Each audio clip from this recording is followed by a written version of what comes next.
ان شاء الله زه په دې ویډیو تاسو شریکوم چې څنګه زه په دې کال کې میلیونر شوم. په اماراتو کې دغه بلډینګ چې تاسو ته ښکاري الحمدلله دا زما د رب دی. راځو موږ خپل موضوع ته زه څنګه میلیونر شوم. دوستانو د څو ورځې مخکې موږ حساب وکړو چې قمر بنسټ څونه کسانو ته کومک رسولی او په دې څو کلو کې الحمدلله د میلیون نه ډېر کسانو ته کومک رسېدلی، که هغه د اوبو دی، که خوراکي مواد دي، که مساجد دي، که د یتیمانو کفالت دی او که همداسې د پولچک او نورې پروژې دي.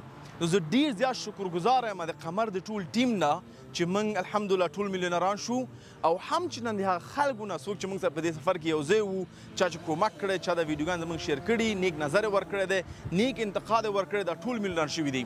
البته متاسفانه دا د میلیونر نظریه په دنیا کې تبدیله شوې ده، همیشه اختصاص سره یوځای شوې ده. لیکن ته کولی شي 1 میلیون کسان ستا د وجې نه اسلام قبول کړي، 1 میلیون کسان د یو خیر نه مستفید شي، 1 میلیون کسان الحمدلله تا ته دعا وکړي. نن زه هغه میلیونر یم او زما ټیم هغه میلیونران دي کوم چې باید هر مسلمان بلکې هر انسان وسی. نو ډیره مننه، جزاکم الله خیره. د دې میلیونر بودن نه ټول در مبارک وي د ټول کسانو سره چې دې بخش کې موږ سره یو ځای وو او دې سفر کې موږ سره یو ځای دي.